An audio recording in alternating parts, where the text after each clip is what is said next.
Assalamu alaikum and welcome back to Moetivation, the show where we dive headfirst into the most amazing minds that there are. And with me again for part 2, Dr. Salim Choonara, where we're discussing men's mental health issues. If you missed part 1, be sure to catch it on our YouTube channel. It really got interesting in terms of how men can handle their mental issues. Dr. Salim, assalamu alaikum and welcome back. Alaikum salam wa rahmatullah. Thanks, Mohammed. Appreciate it. Thanks for having me back. Doc, where we left off, men are struggling to come out and talk about their issues. I want to know, how can a man say to himself, sitting here watching the show right now, you know what, I do have an issue. And it's not everyone else around me, like I keep on blaming everyone else around me. It's myself. Every issue that you see is actually an internal issue.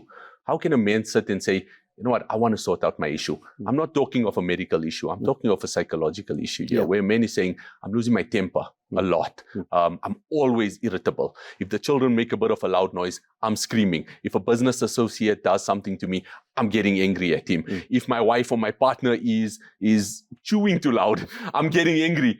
Are these something that testosterone induces? Is it the sympathetic nervous system? Is our parasympathetic nervous system not coming down enough to calm us and give us the state of homeostasis? What is the cause of this? Just so that men can understand, wait a minute, I can actually control this as it's in my head before it comes out of my mouth. 100%, absolutely. So I think that question's got 2 parts. You're right. I mean, that description of what you gave there, that irritable person, that annoyed person, angry, upset, all the time, can that be entirely attributed just to a high testosterone levels or super high, or what we call sort of super physiological levels of testosterone? Yes, it can. So that's an interesting discussion at the moment in the literature, right? From the medical science. So it was always this thought that if you give somebody testosterone and you create super physiological levels, you're going to make them wild, angry, rage, violent. Right. But there has been some studies where it has not been entirely proven. What they did come out with, though, to try and understand that concept, is to say it goes down to personality. Okay. So we must bring in, because remember, everyone's got different personality types, And again, it's bringing us again to a mental health discussion, personality of an individual. So the understanding is this, that if there are some personality issues that you're grappling with, again, which may be influenced by a host of other factors, and then that individual now takes testosterone or has higher levels of testosterone, it may enhance some of those negative personality traits. They may bring them out more. Right. It may even unmask them. So then suddenly this person who's otherwise not like a crazy guy is behaving like even his friends don't understand, like, what's wrong with this guy? Why are you behaving like this? Or his family doesn't understand why is he performing in this fashion. So yes, there is that concept, and one has to be careful about it. The other aspect is now when you're treating somebody with a low testosterone, you got to be, what kind of caution must you sort of bring about to say, listen, I don't want to create a situation now where this person becomes rage and angry and violent, etc. But I must say those are in the few number, in the low percentages. You know what I mean? By and large, you're not going to have that scenario, But I think if you're seeing those symptoms, we must, again, we come to the same concept again. Isn't your body saying to you, something's wrong with me?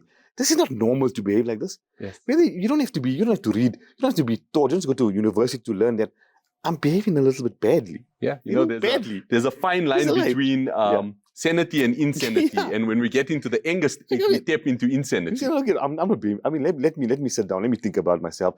I'm behaving badly. Let me go and have myself assessed. Or let me talk to somebody. Right. Maybe there's something that I'm doing wrong, or maybe there's something that I'm taking, or maybe there's some medication that I'm on, or maybe I've used something that's triggering these things in my body. Remember, recently we had a symposium, right?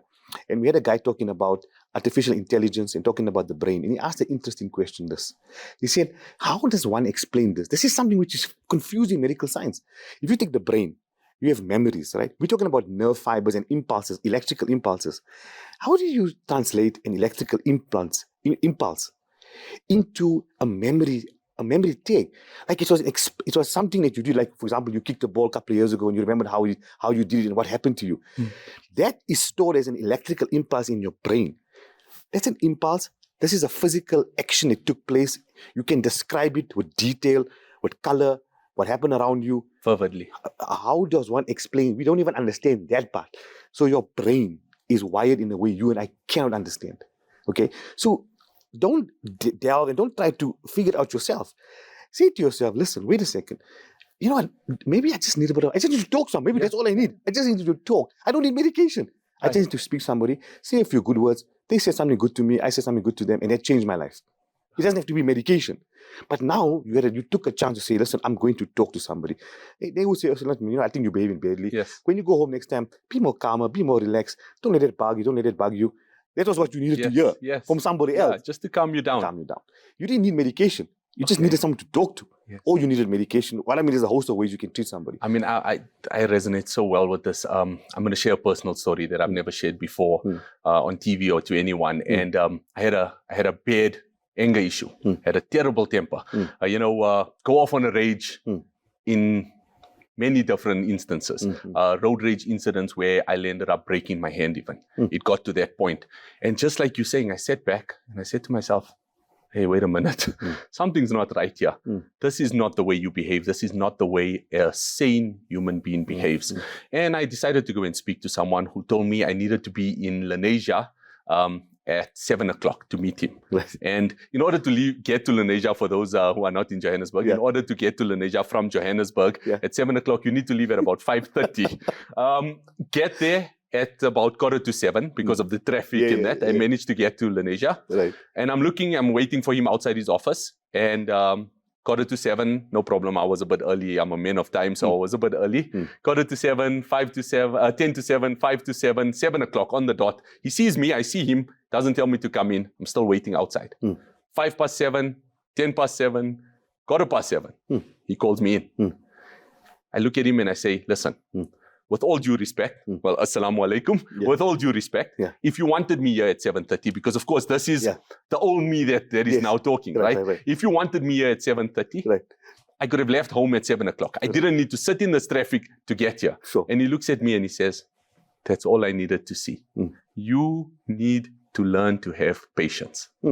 The day you can find patience is the day that your temper will decrease. It's the day that your anger will subside. It's the day that your parasympathetic nervous system will take over your sympathetic nervous system. Now, for those, I didn't understand it at the time. Those were the words he used with me. And I went home and I researched what it was. And for those who don't know, and you can correct me if I'm wrong, the sympathetic nervous system is the one that our body activates in terms of fight or flight. It's our system that says to us, hey, listen, you're in danger. You need to do something about it, quickly, right? Normally back in the caveman days, it would have been a lion after you, where the sympathetic nervous system kicks in. Today, the chances of that happening is very slim. Yes, you need the system if someone pulls a knife out for you, if someone pulls a gun out for you, fight or flight. But you don't need it on a daily basis. When someone said something to you, the system kicks in because evolutionary, this is how we were developed. And my parasympathetic system had no idea how to take over and bring my body to that state of homeostasis. And he taught me this and he said to me, listen, you need to learn to find patience. You need to understand that in order to control what's going on inside your body, you need to exercise patience. Patience is mentioned over 90 times in the Quran. The importance of it in our religion is so vast. It's the type of thing that everything in the religion, you'll know you got 70 folds of reward for this and you got 100 folds of reward for this or whatever it may be in terms of reward. But patience, there's no exact amount of reward. Allah's reward for patience is abundant. And when he put this into my head and he put this concept into my head, it's when I went internal and I stopped going external. And in order to go internal, you have to go biological.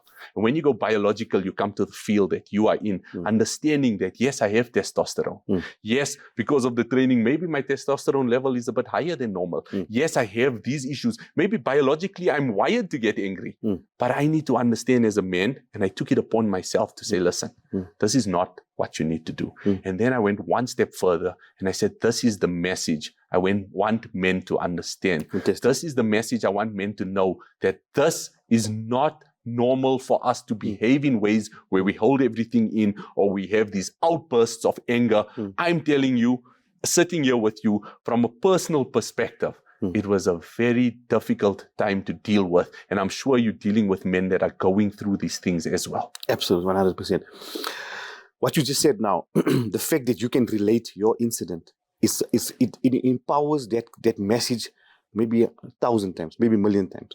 Because now it's a real life understanding. People relate to it. You know what I'm saying? And what I always, there was always a saying that I always came across in my life as well, in my training, in my school year. It's not about not falling. You must fall. It's about getting up every time you fall. I think that's a very important thing to understand. So, like, for example, you went through a situation, you went through an experience, but you didn't let that experience disempower you. You said, no, I managed to get through it. Now, I'm not going to stop there. I'm going to say, what am I going to give back? Another interesting thing this last week, and like I said, we had a symposium we're talking about the challenges facing healthcare in South Africa. Immigration, differences, AI, technology, how it's playing, infrastructure, lack of infrastructure, poor patient care, etc., etc. And, we brought down so many interesting concepts that came out in that discussion. And we said, look, what you have to do is go back and say, what is my intention for doing this? Right? Why am I doing this? Because at the end of the day, we are Muslims, right? We're looking for the reward that's going to come with it, and it's going to be the year after. But the thing about knowledge that came out in our discussion was to say that one thing that empowers us as humans, the animal kingdom don't have this. You can learn something, you've acquired it, but you know what makes you better? Is when you pass it to somebody else. Wow. So think about it for a second, because you could have said to that experience, I'm more, it's fine, forget about it. But you didn't stop there. You said, no, wait a second, let me take my experience and empower 10 other people, and 10 other people, 10 other people, and it continues like it. Now you've changed something. You know what I'm saying?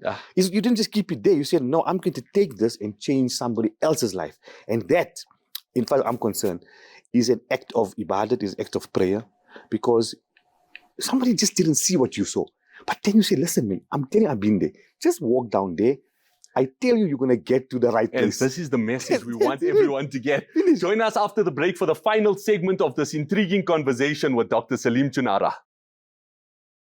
Assalamu alaikum and welcome back. I'm feeling a bit relieved that I got that off my chest, and it was only because Dr. Salim sitting here speaking to us, telling us that as men, we need to get it off our chest. As men, we need to be able to talk about all of this, because if we're going to keep it in, it's only going to destroy us. And if we are destroyed, how can we fill the cups of others when our cup is empty?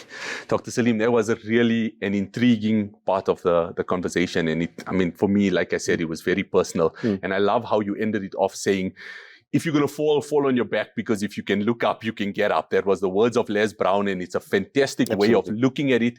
But I also love how you said it's all about intention. And as men walking around with masks on, we got to ask ourselves, what is our intention? Why are we walking with these masks? Because clearly, if we're walking with the mask, then are our actions aligned with our intentions? I always speak about the alignment of the 3 H's. Your head, your heart, and your hand. Fantastic. Align your thoughts with your intentions, which then align with your actions. Good thoughts, pure intentions, great actions. And it's what we are looking for in men. But the only way to do that is to be your true self and to understand that, you know what, I need to walk into a urologist's office and tell him, you know what, doc, I have this issue. I want to feel like a man again. And feeling like a man doesn't mean I'm walking around with big biceps and a six-pack, therefore I'm a man. Feeling like a man means that I'm walking around with energy, that I'm walking around feeling to myself, listen, I am the best version of myself. And the show is about finding the best version of yourself. Has there been patients that have walked into your office completely finished, completely exhausted with life, maybe even on the brink of suicide? I mean, the suicide rate in men is really high. And said to you, you know what, I'm finally opening up. And has it helped them in any way? Absolutely, no doubt about it. Remember, the concept of the aging male is something which we in South Africa now are starting to sort of say, okay, there's some merit in this. That's the aging male. Aging male. Right. It's a massive concept and for another discussion sometime. But the point about that little concept, in Europe and other parts of the world, we sort of follow the European guidelines in many of our medical kind of sciences. They've been doing this for a long time. They've seen the benefits of it. We've seen it now. So yes, the people will walk into your room. They're down, they're out. They worry their wives are going to leave them. Their relationship is a mess. They can't hold a job. They can't sleep. They're overweight. It's a mess. Total mess. And I say to them, okay, let's go through the whole process. And alhamdulillah, many patients that we put them on, that we've treated them when they came to testosterone or other medication to assist them or other means. I've involved psychologists in some of my treatment as well. And alhamdulillah, I often still get a message or an email or I see them and it's talking about alhamdulillah, I feel so good. And it makes you feel good. Yes. We obviously as Muslim male practitioners, we are taught that it is from the Creator. We are the means. So alhamdulillah, you take joy in that discussion where somebody make a dua for you, say some good words, but you reaffirm yourself that, you know what, Ya Allah, thank you for using me. Yes. Thank you for giving me the opportunity, the knowledge, the understandability. Such a beautiful way of to be with that person, to show them. And I'm hoping that that's going to be an act of reward for me somewhere. You know, Inshallah. That's what the Islamic perspective teaches. But many people, like even with fertility, you know, if somebody came there with infertility and they were sitting with this problem for so long, and it's just something simple thing to fix, you know. Yes. And then, you know, you get this message, you get a gift coming to your room. Doctor, my wife is pregnant. You're like, he can't contain himself. You know what I mean? They're overjoyed. And you say to yourself, you know, in our discussion of patience, right? Yeah. You don't have to be patient in seeking help when you know something's wrong. Your patience has to stem from knowing that, yes, the way I'm acting is wrong. Yes, being tired all the time is wrong. And that's where I need to sort that out. Yes. And then sit back and say to yourself, now I can exercise patience in a great way. I can wake up for my fajr on time. I have energy to do everything around my day. I have work, I have family, I have all these things that I can do. You can start feeling like a man again. And in that, you can exercise your right to be patient. You can exercise your right to be grateful for what you have. But if one part of your body is out of alignment, you're going to sit and you're going to say to yourself, hey, I don't feel right. And why don't I feel right? And when you don't feel right, how can you appreciate anything around you? Exactly. But remember, you know, when you sit with that concept, we don't realize how quick time goes. You sit with that thought for years. Understand how years can pass with you sitting in that cocoon. Yes. You know, you don't realize how quickly time goes. And when you wake up, you've lost so much of your youth, you lost so much of your ability, you've lost so much of what you could have built, you know. So the message that you and I have expressed hundreds of times on this simple discussion here is that your body is telling you something. It's a clock. You know there's something wrong with you, but you don't want to take the next step. It's such a difficult topic, and I know I wish we had more time to constantly discuss this topic, because this is a topic that I know some men are going to be sitting out there saying, hey, wait a minute. I resonate with that. That's me. I know that I have an issue. Like I said, you know, there's a thin line between sanity and insanity, and anger throws you over the line of sanity into insanity. In America, if 30.6% of males are suffering with depression, right, then surely we're not too far off statistically. I can't give them a South African statistic, but it's an American statistic. But the point is, we're talking about humankind. It's close to 40% of the male species that is suffering from it, then surely there's a problem. It's a problem. Look, this has been a phenomenal discussion, and I really just want to acknowledge you for the person you are, for the doctor you are, for the countless lives that you have helped. And surely I know when people watch the show, the countless people that you have changed their perspective, be it male or female, in terms of reaching out for the help that is needed. Inshallah. Doc, I really want to acknowledge you for the person you are. But before we leave, there's one final question that I ask all my guests. It's a hypothetical question. Many years from now, you've helped many men accomplish everything that they needed to accomplish, come out of their depression, come out of their anxiety, come out of whatever it is that they're going through. You've been on many shows like this. You've written books even, inshallah, one day. But it's your last day on earth. It's a hypothetical question. It's your last day on earth. But for some reason, all your work has to be erased. Everything. The show, everything you've done has to be erased. But you can leave the world with 3 pieces of advice.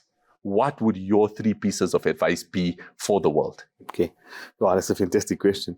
I think the one that I said to you earlier on, and I'm very passionate about teaching. I love to get involved in teaching. And one thing I would say to people is that give back. Whatever you've got, give it to somebody else, because it'll make a difference in somebody else's life. Wow. That's an important thing.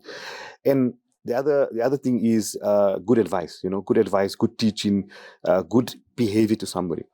I think I will learn something in our country, whether you're white, black, Indian color, whatever you are, Africa, no matter who you are, when somebody walks to your practice, all they want to see first is a beautiful smile, an acknowledgement of a human. You know, if you can do that, you already win people over without them even starting to talk to you about their problem, you know? Right. So I think it comes down to character. What Nabi has always taught us about good character. Have a good character and show people that about your life, you know? Yes. And I think that a legacy, you know, living behind a good legacy, I think is very, very important, you know, so that you leave the next generation with the information. And I always say to my kids, I say, look, you know what? We're living in this world. We're doing everything. They are studying. I want you to excel in everything you want to do. But remember, we're going to live a better life, inshallah, in Akhirat. Yes. So it doesn't end here for us, you know. So you live your life to the fullest, you're knowing you're going to enhance your relationships. in another world. Yes. From here. I always believe that the sixth pillar of Islam is actually being a good person. Being a good person is what defines you. It's not your degrees that define you. It's not the books you've written or the shows you've had or any of that defines you, but the character defines the person. And that's such a beautiful message to leave your children. That's such a beautiful message to leave the viewers of the show with. That's such a beautiful message to leave me with. This has been a truly, truly inspirational show. And I'm so grateful that I could have had this with you. It got a bit emotional from my part, and I feel a lot lighter after that. And looking at your smile, it's allowed me to do that. And I appreciate that you were able to do that. I feel actually quite flattered by it as well. And I'm happy like you said, when someone walks into your office, it's the smile you put out, it's the character you put out, and it's that ability to allow people to open up. And, we as individuals, we need to be that male for other males. We need to be that male for the women in our lives. We need to understand that holding these masks in front of us is not going to get anywhere. We need to learn to exercise patience. We need to be real men. Absolutely. This has been such an amazing discussion with Dr. Salim Choonara, and I know every one of you has felt the impact of what it means to be a real man. We have really dissected it, and it has been truly, truly eye-opening, mind-opening, heart-opening, and soul-opening. I want to leave you with final words about patience. Remember that patience is the transportation that will take us to the destination of gratitude. This is motivation, and let me motivate you.